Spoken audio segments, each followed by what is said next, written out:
So Angelina is here from Unique Business Advantage. It's her business. And I just thought, well, she's visiting us and it's been really great having all these awesome chats and breakfast and late last night still chatting on the couch. And then I thought Angelina has so much to share with you guys that I asked her if we could do a little video. Yeah. And so maybe just for people that don't know you, maybe you can tell us a little bit about who you are, what you do, and then we get into one of your systems. Yeah, perfect. I'd love to. So thank you. It's very exciting to be able to chat about my stuff for your guys. So what I do is essentially work with business owners and new business owners. So that's usually people who are brand new. So they've either got an idea in business, never been in business before, or they've started in business but they're floundering, they're not really sure why. And often it's because you don't really know what you don't know. So I help business owners go from a state of chaos and confusion to clarity and focus. And I do that through a number of different programs and systems. But one that we're going to chat about today is one of my overall programs, is really just going to help your guys go, okay, well, this is where I am.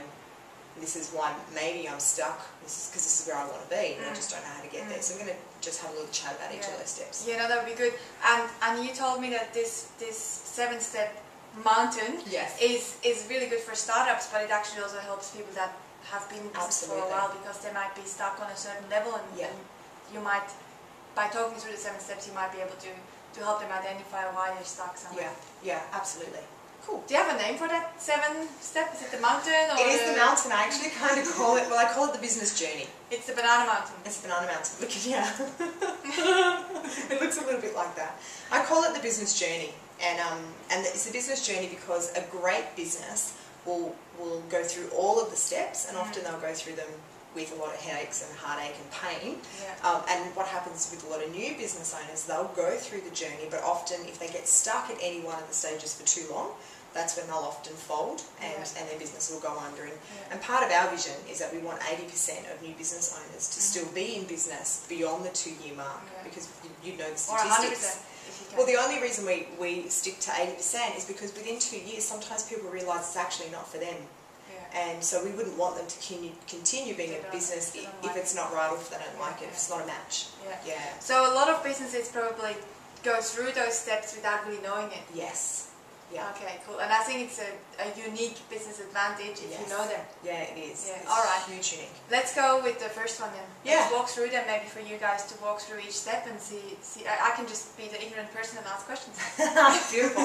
So I guess if you can picture a mountain, what happens is often at the bottom of the mountain is where the rich soil is. That's where things grow really well, and that's where you have your excitement. There's a lot of motivation when you first start business. And the rich soil is your vision. So you've either got an idea or you've got this really big business proposal that you want to get out to the market. So the very first step of climbing the mountain is usually when you're at the very ground level, and you can kind of see the peak of the mountain, and you're excited about climbing the mountain. And so even that, Franziska, itself is a lot of business owners don't understand the importance of having a vision, and they think, oh, well, I'm in the business, I've been in the business for a few years, and suddenly you say to them, okay, well, why are you in business? And they can't actually tell you. They don't realise, or they don't remember. Maybe they've been in business a long time. For many of your guys, I know they've been in business for a while. And so when you ask them the question, they forget, they've disconnected from the reason that they had that original vision to climb the mountain. So it's about getting the first step right. So the very first step is getting real clarity on your vision. Now, and I agree with you, because when we run our workshops, and we often ask who here has a vision, and out of maybe 100 people, 5 have a written vision.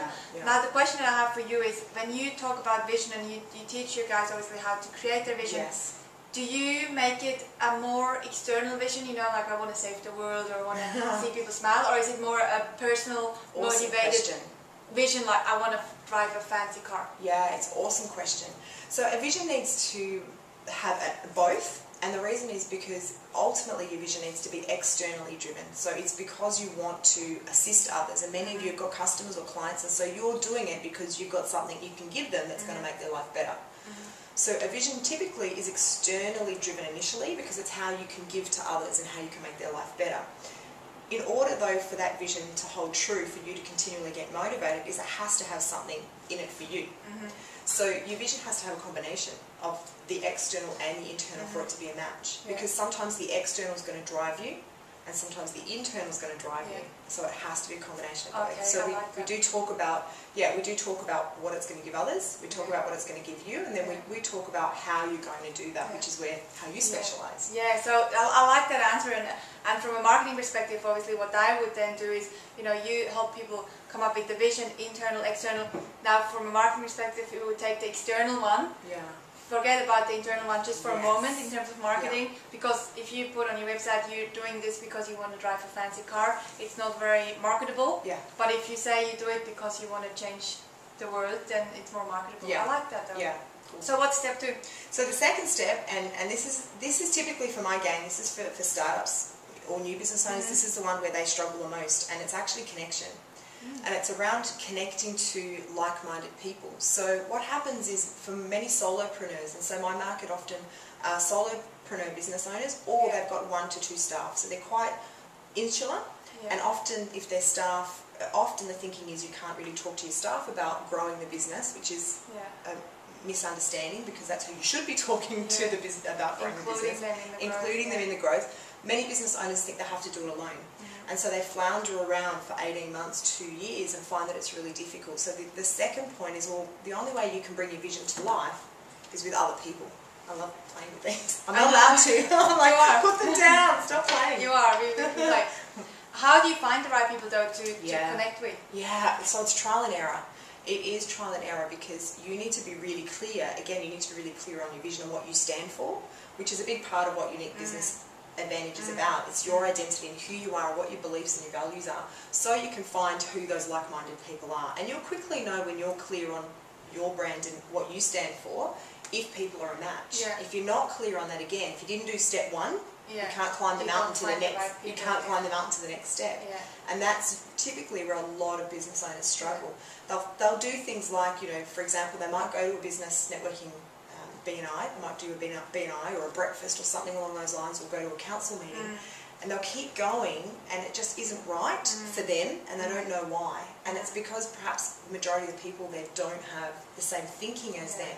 So of course then they're not going to be able to work together or help them grow their business. So connection is a really big one. So that's a big part around the right networks. Absolutely having someone who you're accountable to. So that would typically be, for yourself, it would be Christo. So the two of you hold each other accountable. In a lot of partnerships, it is your partner that you're keeping, that keeps you accountable. If that's not you though, you need to find another business owner, or even start to build a group, a mastermind group, where each other start to connect. You'll help each other and start to challenge and stretch your mind. And I love that, because obviously, as you know, in one of our programs, the second level, we do take smaller groups of people, and they crave that connection they needed to be able to grow, because they come up with all these great ideas, in terms of marketing, and then other people obviously give feedback and they say, oh, I don't like that, or I like that, and it's so beneficial. Yeah. I love it. Yeah. I love it. Yeah. What's step number 2? So the third step is your apprenticeship. And I know many of you probably don't want to hear about this, but in order to be great at anything, you have to do an apprenticeship. And you think about many of the trades, and the only reason they are good at what they do is because they did a little bit of work to get there. So the apprenticeship is where you do the research. So for a lot of new business owners, they have an idea, which is the vision, and they go straight to being a startup, which is actually our next step. So what happens is they've missed the connection, and they've actually connecting with the right people, and they've missed doing their apprenticeship. So the apprenticeship is where you would really refine your niche. So we really specialise in finding the niche. We really specialise in helping you with your target market and understanding your offering and your business model.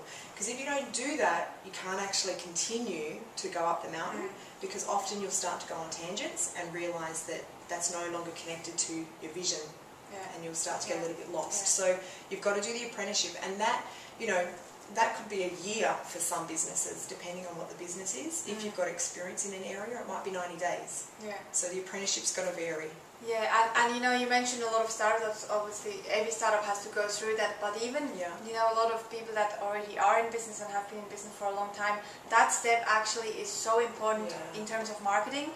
And I'm glad you do that with your guys, because it means that when they do marketing, they're already a little bit more advanced to do their marketing, because without doing that, which is what most people do, most businesses, they don't really know, they don't have that niche and that target market. They just go and do a bit of everything. Yeah. But if they do that, their marketing becomes much more effective as well. Absolutely. And I'm glad you look at that, Yeah, because it's huge. It's such a huge part. We do look at that, and I think between that step and the next step, which is ultimately the hard yards, so your apprenticeship's going to be as painful or as easy as what you make it. Yeah. So I think if business owners are working with Basic Bananas, that's, you know, that is the smartest possible decision you could be making, because what you're doing is you're simply breathing through the hardest climb of the mountain, because that's where things get really tough, and that's where a lot of business owners fall out, like they drop off. It's almost a bit like, you know, like going climbing without all the tools that you need. Absolutely. It's the same thing, like you start a business and you do all this stuff without having the tools, without going and asking for help, coming to the Basic Bananas program or asking Angelina to help you with that, because you wouldn't go and climb a mountain without the safety gear, carabiner, or how do you call them? Yeah, we've got the harness, you've got a heap of stuff, you know. Yeah. And the other thing too is many people don't realise, in order to even get to base camp, you've had, you know, maybe 20, 30 people that you've worked with in order to be able to get there. And so many business owners are like, well, no, I can do it on my own. Yeah, I just run up to base camp. Run up on base camp, and then, you know, gee, I'm sick, I've got altitude sickness, exactly. you know, I've gone crazy. So you've got to go back down again. So I think that, you know, where the marketing really comes to play, where Basic Bananas is awesome, is in this stage. So it's the apprenticeship, and it's transitioning to the next phase, which is the hard yards. Because if you don't get that right, if you don't get your niche right or your target market, then you know, you've got a whole world of pain in there. Yeah, I agree. And what I see a lot as well is a lot of businesses, they're just, oh, you know, I can't afford working with Angelina or Basic Bananas, I just go and do it myself. They spend money on websites, on advertising, on flyers, and then after spending a couple of grand, they realize, this is not working, I'm doing something wrong. And then they go and spend money on a program, so they've already lost time and money. And it's just, you know, without sounding, you know, funny, but I just think it is not funny. Yeah, well, we know, we're laughing about it. Well, because we see it. We see it, don't we? We see it all the time. People are just, you know, they're exhausted and they're burnt out and they're like frustrated. We see them when when they're frustrated. We're saying, you know, if you've got an idea of this journey, you can avoid the frustration. And let's be realistic, in business you have to go through the growing pains. It's unrealistic to think you can take a magic pill and get to the other side. That's not ever going to happen. Unless the ones where you can make millions in your undies. Yeah, make millions in your undies overnight. Yeah. No one tells you that they've probably spent 18 months perfecting their formula, right? And no one tells you that they've never made millions in your undies. Never made. Except for selling you how to make millions in your undies. Exactly right. Okay, so what's is it step number 4? Yeah, so 4th is systems. So this is where you start to document everything that you're doing in your business, and you have to have systems to be smart, because then you can leverage. You can start at this point. You need to, you know, you need to bring some other people into your business to start to work with you. So you might be looking at working with a, you know, a receptionist or an admin person or a virtual assistant, or maybe you're going to bring on a salesperson. So this is where you're starting to grow a little bit of the business in a way that you're going, hey, I'm actually now thinking of it as a business. And see, often what happens is, as I was saying with the new business owners, they'll go from having a vision to being a startup, and they think, oh, I've made it. And, you know, now I'm starting to make a little bit of money, and then they either get too big too quickly, and because they haven't put the foundations in place, they fall over. And I know that's one thing you've been amazing at, you and Christo continually put your systems in from the beginning, and I would highly recommend that. You need to have your systems in place so that, you know, you can take time out of the business. Someone else can come in and do it for you. You automate where you can. You outsource what isn't your expertise. And again, that's really shifting the mindset for a lot of people who want to be everything to everyone and do everything. Because I know there's control freaks out there, and I know some of you are watching.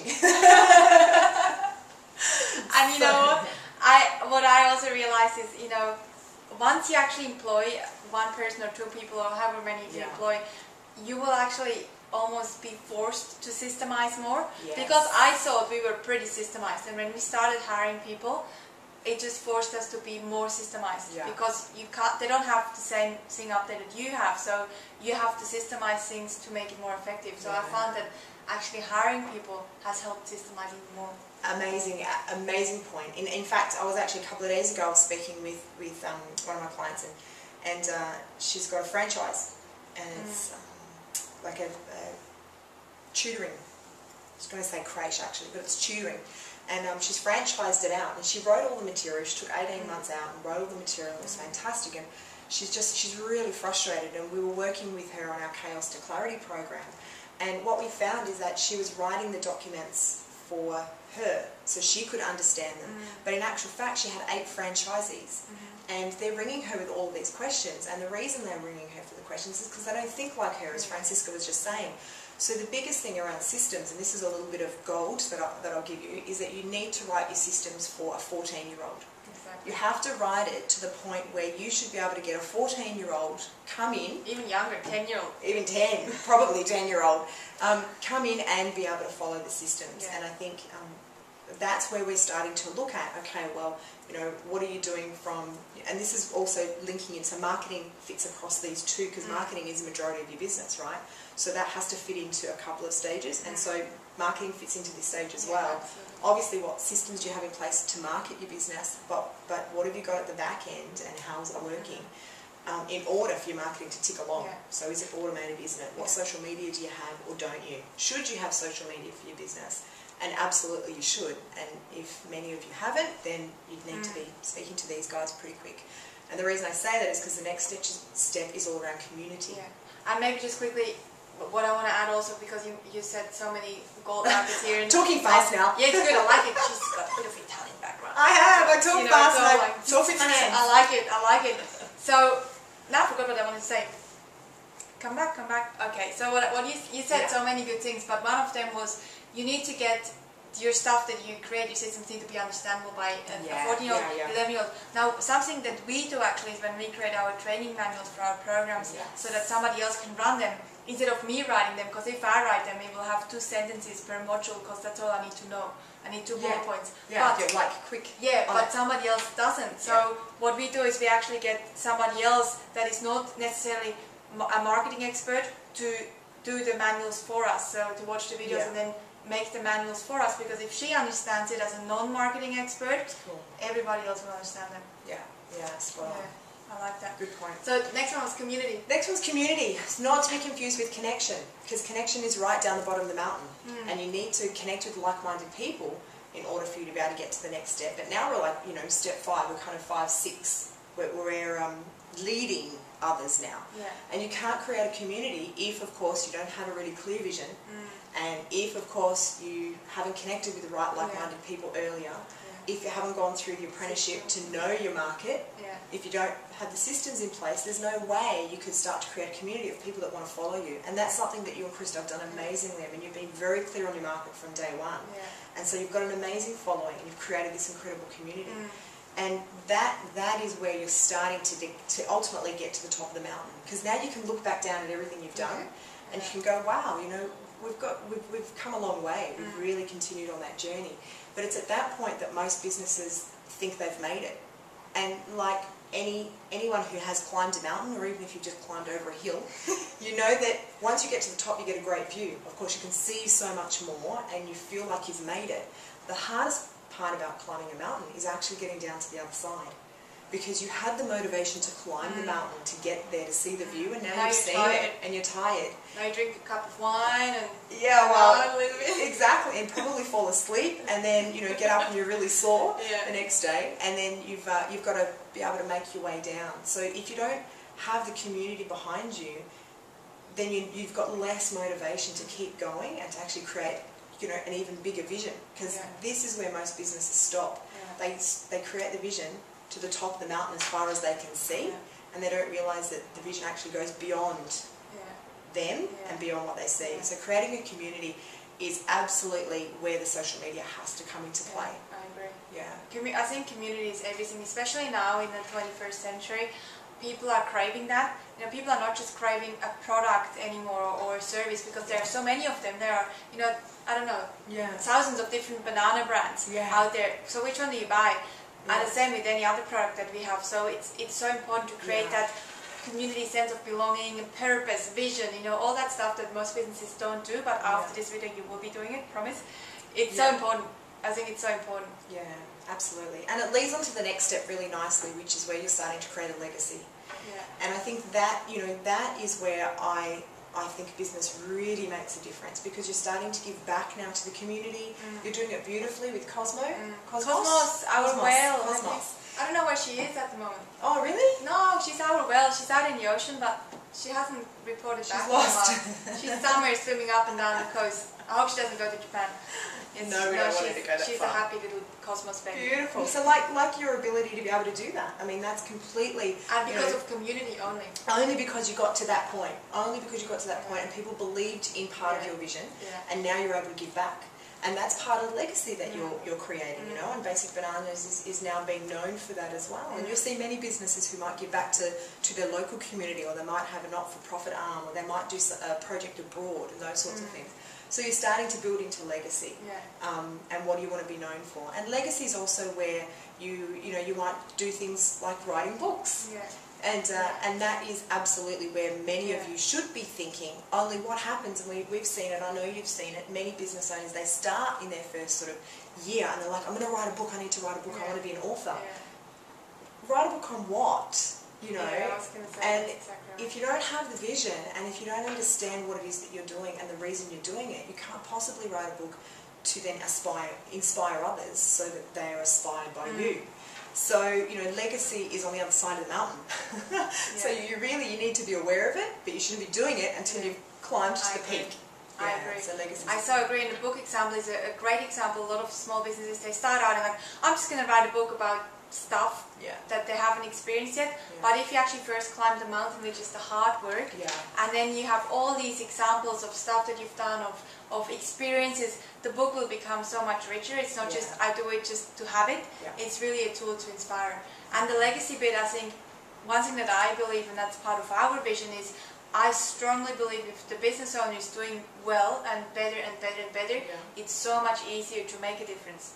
And that's part of our vision is to help. We know that through marketing you can do well. We know that marketing is the one thing that you definitely need to do to grow.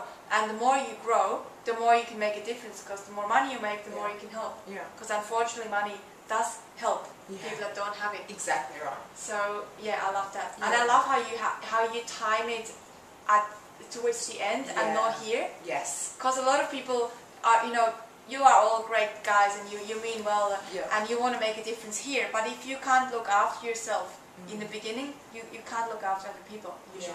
Yeah, exactly. And that ties back into what I was saying, the vision has to be external and internally driven. Because really, I mean, writing a book, and for many, is more around significance and them saying, hey, I'm an author. So that's completely me driven.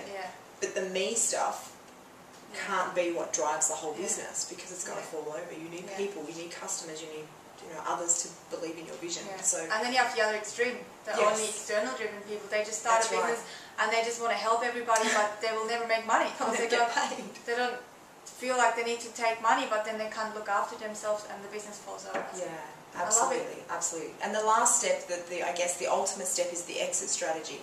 And I know this is quite a challenge for many of our clients who are new to business, to go, hang on, I'm starting a new business. I don't want to think about exiting the business. It's my baby. I don't want to let go of my baby. And and you've got to ask yourself the question again: why did you get back into business? Is it because you had a bigger vision, or is it because you just didn't like the place you worked at before? Because ultimately, if it's just you're in a job. If you don't have the systems, if you don't have the connections, if you don't have the community, you're actually really just got yourself a job. Bloody job. Bloody hard job. So you need to start thinking about the exit strategy, and that's that is ultimately the end step. And for some of you, it might be, it may not be selling your business, but maybe it's a succession plan. So who's going to take over from you to allow you to get away? Because how many small business owners can really afford to go overseas for 3 months and their business keep running, or even take 6 weeks away, or even take 2 weeks away for school holidays and say, hey, I'm going to spend it with my kids. Not many business owners, and that's unfortunate because they haven't thought about how can they replace themselves. And so it's an exit strategy on 2 levels. It's an exit strategy on maybe I need to get out of my business short term and replace myself, or it's actually, hey, am I building the business to be able to sell it and create another one, which is what many serial entrepreneurs do. Or is it about me staying in this business until I've retired, only making sure that I'm not working 70 hours, 80 hours plus in the business, so who can replace me? So your exit strategy is something that, even though it's the very last step, of course each of these steps need to be considered as part of your vision, which is why we're saying, well, unless you get that right, there's no way you're going to be able to climb the mountain and come back down the other side. I agree. I love it. Thank you so much. So there you have it. I love it. There we have it. So where can they find out more about this stuff, about you, about So we'd love for them to come along and have a look at the website. So it's uniquebusinessadvantage.com.au, and that's the website. And there's a whole range of programs there. We run a business blast, which is for brand new. You've got an idea. Typically, you could either still be working for someone, and you've got a business idea and you're not sure what to do with it, or you've just started business and you don't really know your market and those sorts of things. So, so we've got a business blast or a business revive to help business owners. Uniquebusinessadvantage.com.au. We'll pop the link at the bottom, and also if you want more marketing support, more marketing tips, more videos like that, go to basicbananas.com and pop in your details. And make sure you get your third and fourth steps sorted with these guys. Cheers. Thanks guys. Bye.